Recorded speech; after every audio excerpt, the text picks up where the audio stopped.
Join us on Ripple Effect as we welcome Sahara Tate, a dedicated homicide survivor advocate, to share her powerful story. After the devastating loss of her 24-year-old brother to gun violence, Sahara turned her pain into purpose. Police say there was a party at that location, which is obviously away from guests of the resort. And at some point, three people got into an argument with the victim, 24-year-old Dontre Tate. Now, police don't know exactly what happened or what caused the argument, but that's something they do want to find out. We're still trying to determine what exactly happened. Why was this an incident that occurred? What was the fight about? Those are all unknown things that we're trying to determine right now. So it's still ongoing. We'll try and figure it out. And, unfortunately, a young man lost his life way too soon. Stop for a moment and show your support. Like, share, and subscribe so you never miss our next upload. Your engagement helps us reach more people, spread awareness, and keep the conversation going. Stay connected and be part of the movement. You're meeting Dontre's older sister. She was incredibly close to her brother, who was tragically taken by violence at just 24 years old.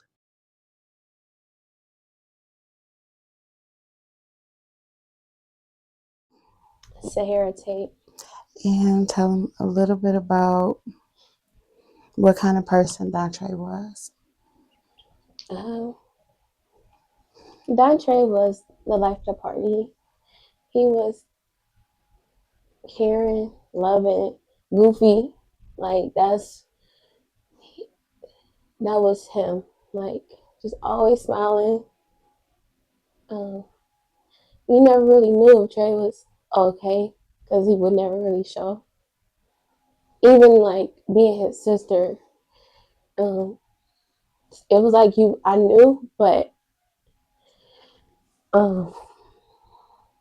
he was a man. It's only so much emotion or you can bring out of a man, and it was so much, and it was only so much he would tell you.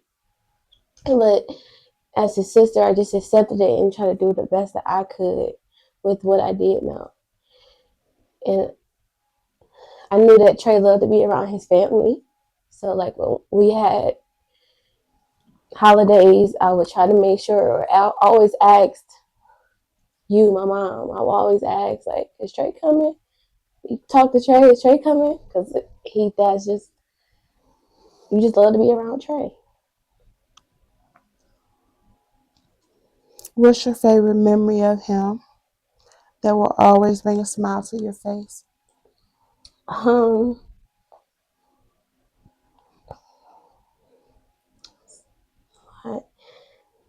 know one, which he probably hate me for saying it, but I was doing my hair, and in the middle of doing my hair, I needed some more hair.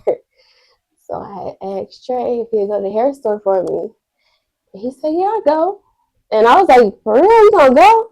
He was like, yeah, I'll go. And so that's one big memory because it was like, there's a hair store for me? But it's like, yeah.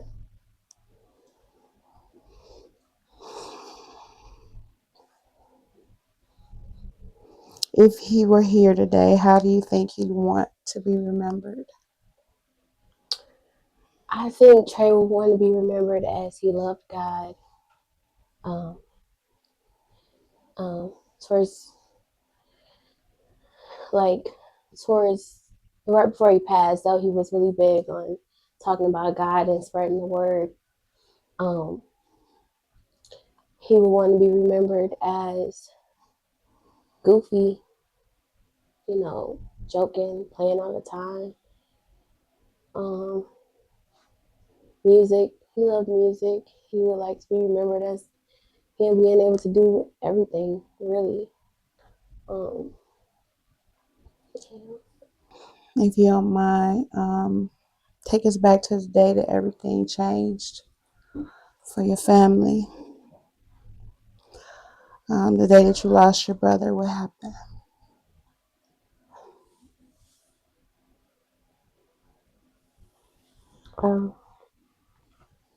I was at work. I had worked night shift at the time. And that morning we had a big snowstorm. And a lot of staff couldn't make it to work, so I ended up staying over for work until the next person came. And I was supposed to go home that morning, but I didn't. I ended up going to my dad's house because he stayed close to the job. And it was weird because I did get a call that night, but like nobody, I didn't hear anything. I didn't recognize the number. If that was my brother, I don't know. But I do remember getting a call that night. But that morning, I ended up going to my dad's house, and I was so tired. And my kids were already at my dad's house, and so I was in the room, went to go lay down, and this girl, one of his friends, had messaged me and was like, I was so tired. I thought it said Donald Tate, and then she said, "Do you know Dontre Tate?" And I said, "Yeah." And so she called me on FaceTime, and she said, "I don't know if you know, but Trey was killed last night." He was killed. Like what? And I just blacked out. All I know, I just kept saying, "My brother, my brother, my brother, my brother." And I just was so thankful in that moment that I was not by myself, that I did have my dad, because I don't know what. But so I told my dad, I said, "I can't call mama. I can't call mama. I can't call her. I can't call her and tell her this." And so my dad ended up calling my mom and my mom, you, but he ended up calling her and saying, you know, that Trey got killed last night. And it rang in my head again. My brother is gone. Like, what? My brother? They killed my brother? It's like, that's all I remember saying. They killed my brother. And after that, I just made my way to your house in a snowstorm, getting stuck, unstuck. Yeah.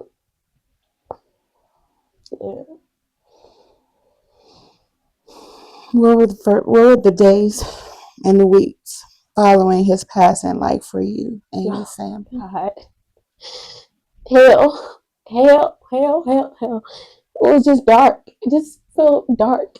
Just like, I don't like talking about it because it just feels so dark and heavy.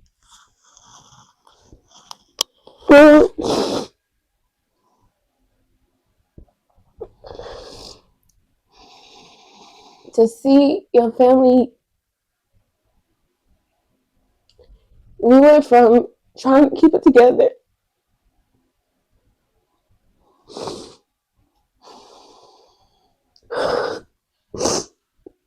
to not having nothing, no more to keep it together. And I felt like Trey was the last thing that come together.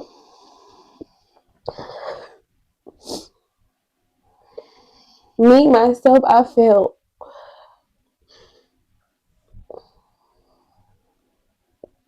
just felt like that, like I always wanted to be the protector. And I just felt so helpless. Like it was nothing I could do. This is something that was out of my control. There's nothing I could do, nothing I could say. It was just dark. It was really dark. And I just remember a moment where I didn't want to eat. I didn't want to do nothing. And I just sat on the couch and just sat there. And my daughter said, "Mommy, why you not eating? Why you not eating with us?" And I just couldn't. I didn't want to do anything. Like I just felt like, if my brother is gone, how could I still eat? How could I still drink? How could I still keep going? Like, he's gone. I wanted to feel what he felt, I guess. I wanted to feel some type of pain. Like if it was starving, like I just wanted to feel some type of pain, to feel like I was there with him.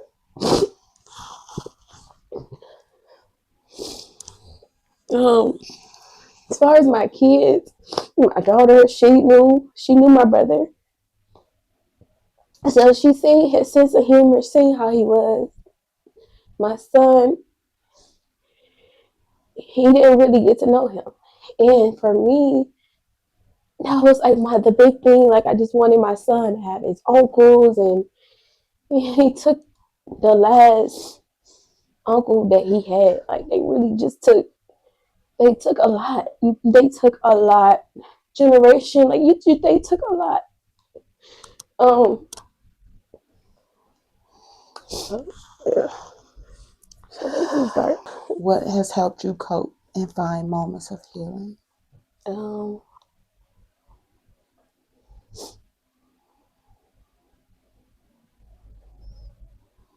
I just think about the memories, the good memories I had. I want to say pray, but it was hard to pray because it's like I question God. You ain't supposed to question God. So it's like I ain't got nothing left. Like that man believed in God. Like it's like he gone.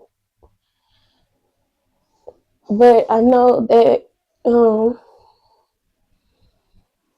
he took him for a reason. It was what he was struggling with mentally or what he was going through. Don't know. Only him and God know, and I think it was just time for him. I hate to say that, it's hard to say, but I guess it was just his time because he was so eager to get God's word out. He was so eager. It was like, I don't know. You could tell it was something, like I say, you don't know, but he was just so eager to get God's word out.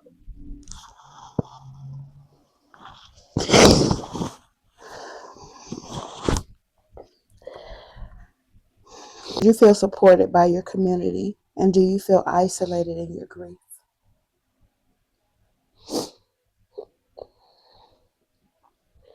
Yes, as far as like my friends, family, I felt like that support was there. Um, People that I thought would have been there, no. Like because I see Trey affected a lot of people, and a lot of people knew Trey, but I feel like people that was you just knew was gonna be there was not there. And you asked me something else. And do you feel isolated in your grief? Some days because mm, you don't want to. I could be having a good day, you could be having a bad day, and in the beginning you just say anything or everything, but you don't know like maybe somebody's not there today, and like I could say something and be like, oh, but I feel like this or I remember this, and it could be like I don't want to hear that right now. I don't want to hear that. So sometimes I do feel like I have to be isolated because it's like you don't want to ruin somebody else's day, or you don't want somebody else to, you know, feel be in that emotion with you, I guess. Um so Yeah, I go through that all the time. I understand. I do.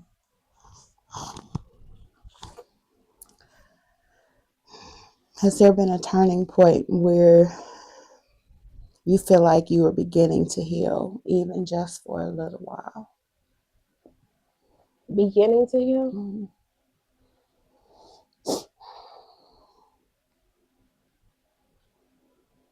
Is there something that maybe you think would have bothered you months ago that you're getting through today?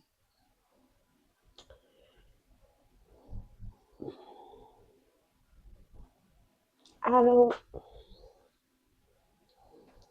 I don't know. I don't think I'm healed. I think that I'm still in it. Some days are better than others. Uh, I know in the beginning I used to be like really triggered. Like I couldn't even watch like murder scenes or people getting shot, or could not see a black man getting shot without picturing my brother. I still sometimes have that, but it's not as bad as it used to. Where I feel like, oh, I got to turn this off. But I feel like I'm still healing. Um, I know it's changed me, but it's like healing part, I'm still healing. What do you want people to understand about the impact of gun violence on families?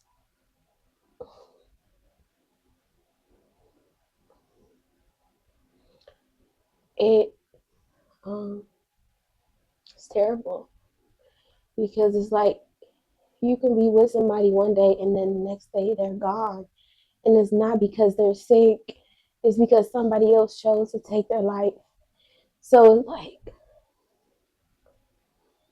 how? Like, you just literally just ruined somebody else's life. Like, you just took somebody's foundation, you took somebody's lover, you took somebody's brother, sister. Like, you just don't know what that person, how that person impacts that family. And it just always seems like it's that one. It's always that one. And it seemed like that's how it was for us. Like, you took that one. Like, you took the one that was keeping us together. It impacts family a lot. Like, the routine, like everything. You just change everything. Like, especially when you have little kids that knew this person and then now they gone. Now you gotta explain to them what happened. You can't say, oh, well, they was sick and they was struggling. And it's no, like, you took a healthy 24-year-old. Like, he didn't even have time to live his life. No kids, not marriage, not nothing. Like, you just took an innocent person's life. And I can't even if they're not innocent, like, who are you to take somebody else's life? I don't care. Like, I mean, it's one thing where it's like this person is like sick and like they, really a messed up person. But it's like I said, you just don't know the impact that you taking that person's life is going to have on all these other people. And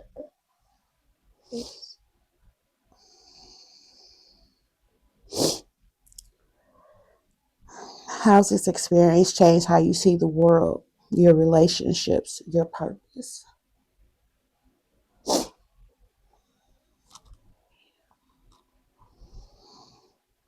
um,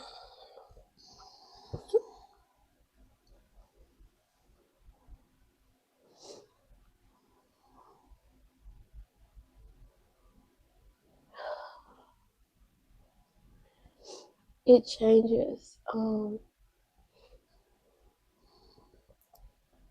my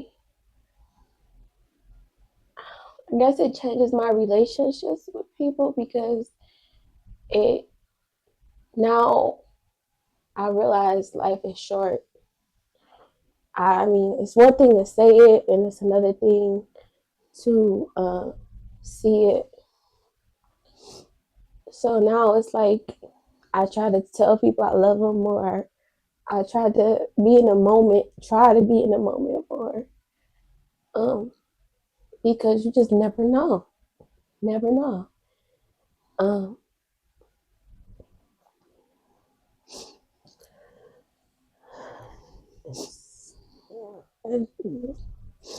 In your opinion, what needs to change to prevent more families from experiencing this kind of trauma? Guns, like how people easily can get a gun or easily like just it's just that right there is a big thing. I feel like and people need to think, try like I'm just gonna say this: the person that killed my brother didn't even know why he killed my brother. Didn't even know why.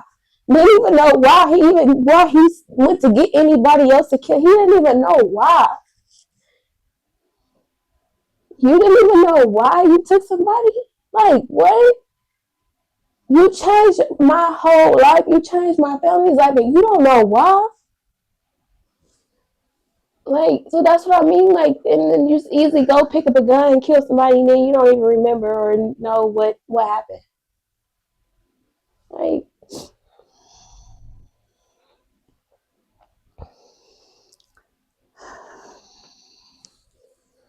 Do you do anything special to keep your brother's memory alive?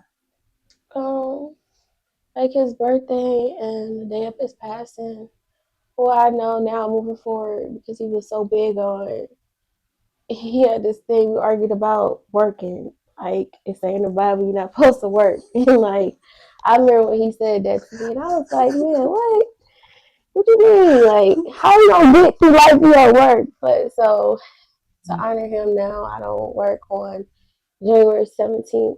So moving forward, I'm not gonna work on that day. And on his birthday, we try to get together and do something. You know, but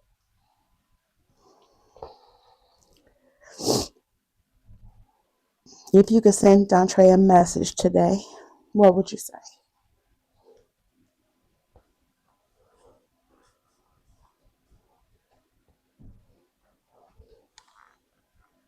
um, first, I love him, and I'm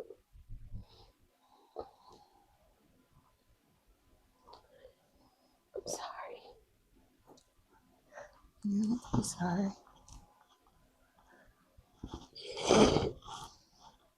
Um, if I would say I'm sorry because I feel like I was supposed to protect. Huh? I feel like I was supposed to protect him. And that was always my thing. And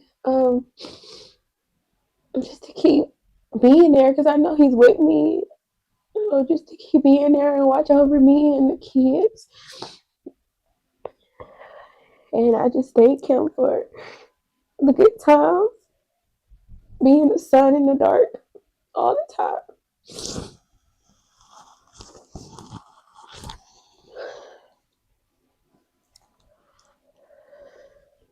What advice would you give to someone who just lost a sibling to violence?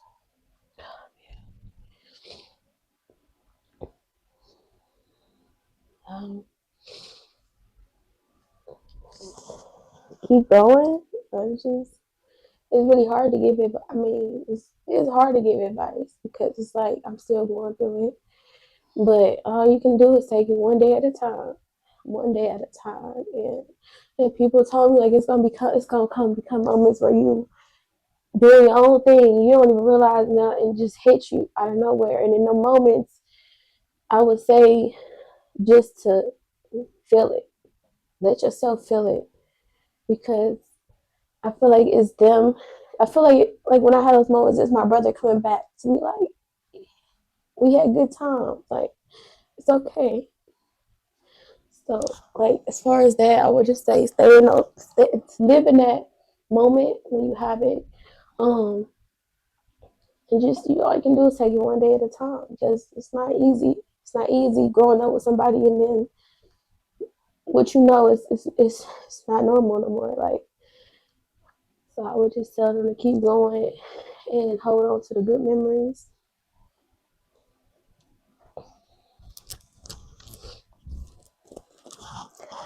How can listeners support families like yours and help make a difference?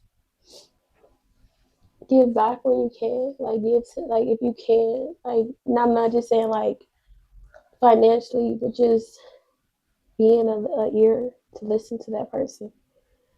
Um, and to just, as far as the gun situation, like when you teaching your son or daughter or whatever about guns, like just Is there anything else that you want to share about Dontre today?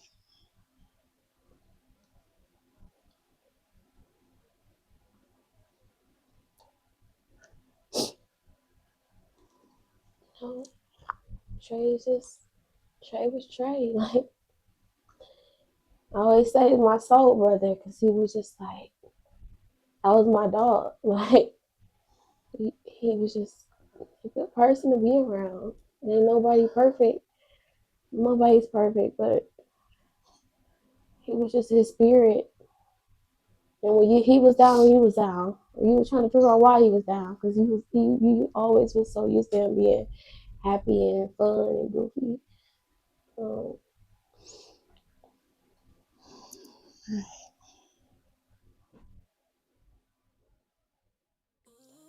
Ripple Effect podcast by Casualties of Homicide Society is now available on YouTube and Spotify. It's a powerful platform for you to honor and memorialize a loved one lost to homicide while raising awareness about unsolved cases. By sharing stories and experiences, we give a voice to families seeking justice and healing. Tune in, share, and help us make a lasting impact because every story deserves